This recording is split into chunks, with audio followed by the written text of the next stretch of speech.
Welcome to the Shadow Vil Duce podcast, a podcast on change and legacies in Italy. I'm your host Diego, and in our fourth episode of this series, we will examine the downfall of the PNF within the fascist regime. We begin our story just before the dawn of World War II. Italian fascism in 1939 was a fascism in crisis. Discontent has slowly been building up and had reached boiling point. Informers worryingly reported of widespread anger against the regime. By 1938, basic foodstuffs were in shortage, and petrol was difficult to find. Rents had gone sky high and wage rises had become meaningless as taxes and contribution to union, welfare and social insurance grew. Italians' anger soon began to be placed onto the shoulders of the party. The party just stood there, doing nothing.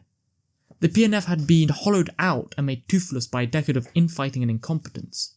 Officials believed they are above everyone else, and the acronym PNF soon became associated with per necessità familiare, for family necessity, as the party turned into a corrupt and bureaucratic monster. As the people suffered, the party elite were living the high life. The link between people and party had finally been broken. The party had gone from triumph to ruin, subjugated and hated. The effects of this fall would affect both the regime and the post-war world. As we noted in the last few episodes, the creation of a fascist regime was a compromise between multiple existing institutions and fascism. Due to the process of normalization and the creation of a strong state, the PNF had power snatched from its hands by an increasingly powerful state. The state would subjugate the party, which would become a support organization, keeping fascists happy and indoctrinating the population, rather than leading it. The process that started with normalization hit into high gear after Mussolini became dictator in 1925. In February of that year, Mussolini appointed Farinacci as party secretary. Now, why would Mussolini appoint a provincial fascist that he hated?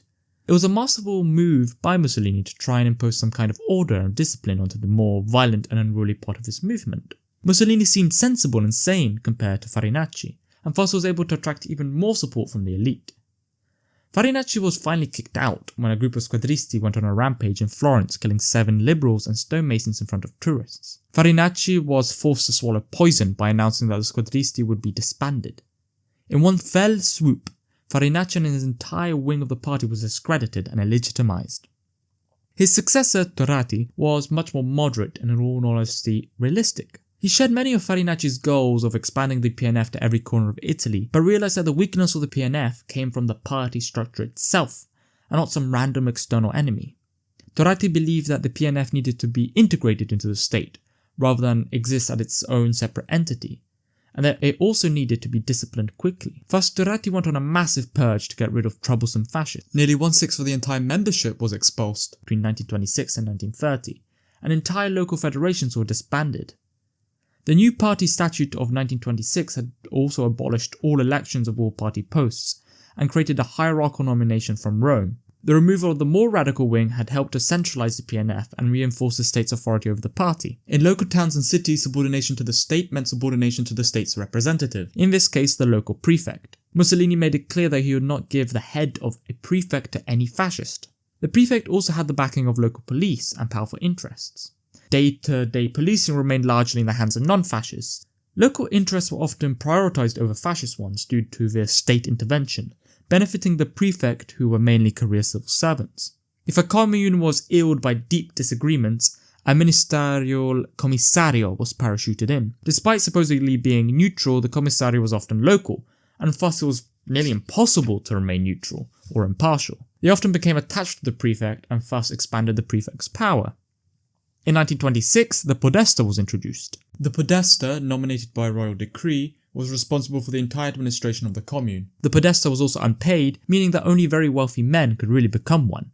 This led to the old aristocrats, landowners and military officers taking on the role. The pre-fascist conservative elite thus regained control over local power. A clear hierarchy thus emerged between state and PNF. However, this hierarchy was weak and certainly not respected. The local representative of the PNF, the Federale, would not easily back down. The Federale still held on to considerable powers. The Federale could still appoint people to the local capillary organizations and presided over the local corporative organization. The PNF would still have to organize, educate and raise a new generation loyal to fascism. Thus, the local fascist organization still retained a lot of power, even if the prefect was above in the food chain. This led to a serious fragmentation of local power, which meant in the long run nothing really got done. There was a conflict between the Federale's objective and the prefect's objective. The Federale wanted to increase the power and health of local fascism, whilst the prefect wanted to assert state influence and maintain order. A prefect always wanted a weak Federale that could be pushed around, and thus the prefect often intervened to achieve just that. This and the squabbles between the Federale and prefect seriously affected the efficient working of the party machine.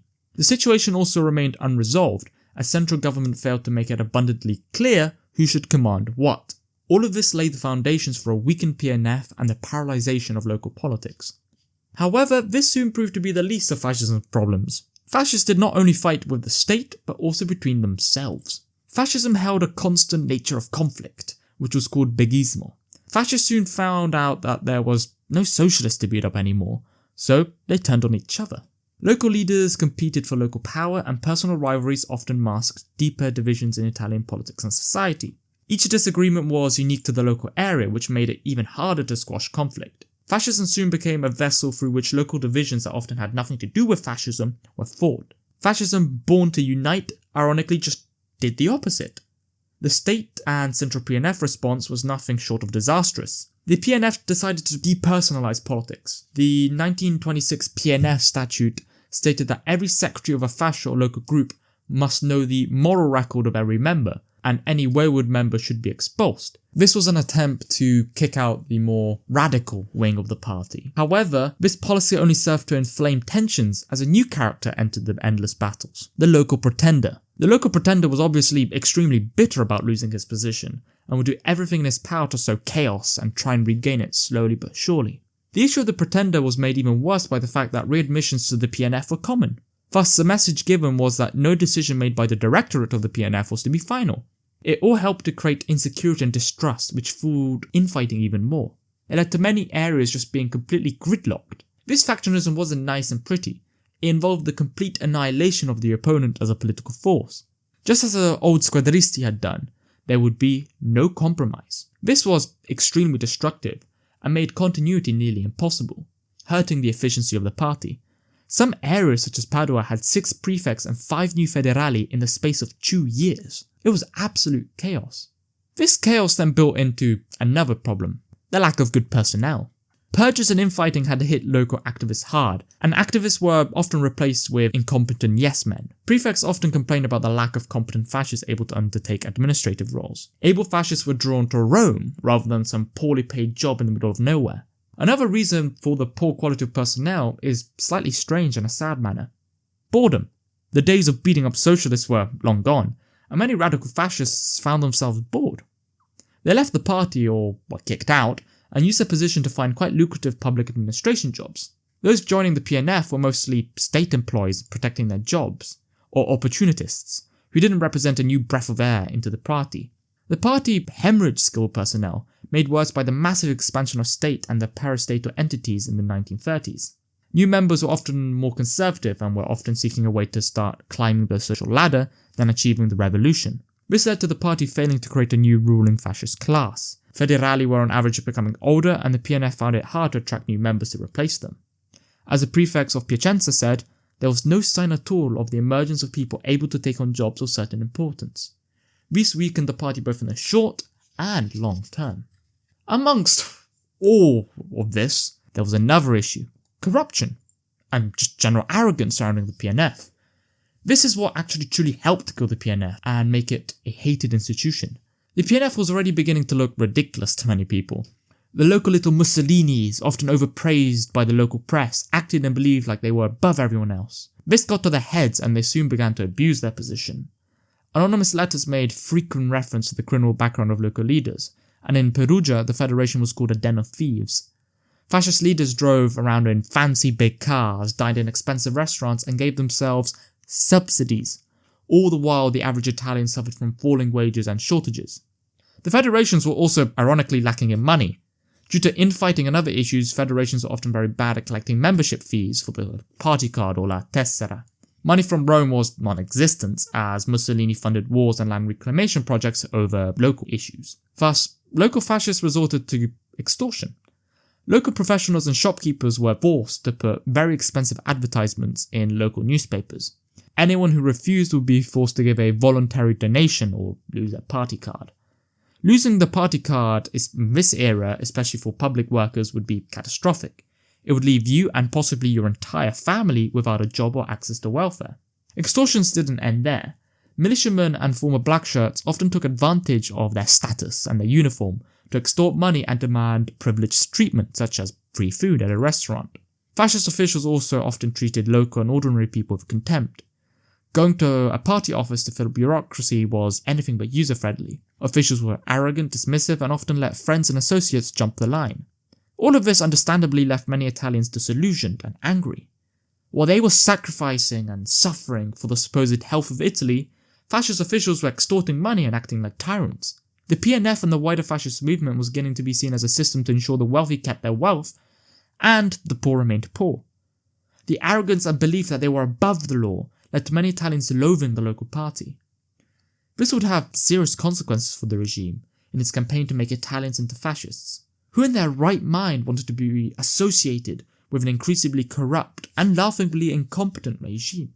Whilst the PNF was failing in the political and social world, it was also failing in the economic one as well. The party intervened heavily in the economic world, especially during the Depression. The most potent way the party did this was through the Welfare Assistance Agency and syndical committees. The party used both of these extensively to do the regime's bidding. They primarily managed wage cuts and price controls, but also ran local labour exchanges. Unemployed workers had to register at the offices for work, and employers were expected to have a preference for workers who were PNF or syndicate members. Despite having these powers, the party actions, rather than increasing its influence, managed to basically just anger everyone. The PNF was much better at cutting wages than managing price control. Price control pretty much annoyed everyone from shopkeepers to consumers and failed to keep a lid on prices. Unemployment officers forced workers into joining the syndicates and the party, whilst also angering farmers who had to go through extra hurdles just to get extra workers. Furthermore, the party slowly began to be excluded from the economic world by the state. The Depression saw the creation of over 350 enti pubblici or public sector agencies. These enti were semi-autonomous and were only responsive to the top of the fascist leadership. These enti were often independent from the PNF and instead were run parallel to it. The enti resisted heavily any attempts by federali to infiltrate their ranks, and the PNF quickly became excluded by the circuit of power that was forming. IRI, or the Industrial Recovery Fund, was managed in a technical manner rather than a political one. Enti looked to Rome for directions rather than the PNF for guidance. The young and talented decided to go through this new system to rise up the social ladder, rather than go through the party bureaucracy. The PNF was thus severely weakened in this regard. The story of the PNF is a story of an organisation slowly killing itself. From victory to defeat, the party went from a formidable force to a toothless Byzantine bureaucratic monster. It was undermined by a state that sought to subjugate it and bypass it whenever possible. The PNF also did not really help itself. The infighting and corruption served to both weaken the party and make it a hated institution. This overall severely weakened the regime. The PNF was supposed to be an institution that spread fascism to the masses. It was the institution that would present itself in every aspect of an Italian's life. Its failing first put the whole of the regime's future in a precarious situation. Italians began to associate fascism with corruption and disgust. The fascist dream of totalitarianism was already collapsing. Despite its failings, the PNF was still the first truly mass party in Italian history with around 10 million members by the late 1930s. It may have been weakened severely, but it still was an omnipresent sight for many Italians, and to some, such as the civil service, it symbolised discipline and job security. The idea of the mass party would permeate into Republican Italy and firmly embed itself there.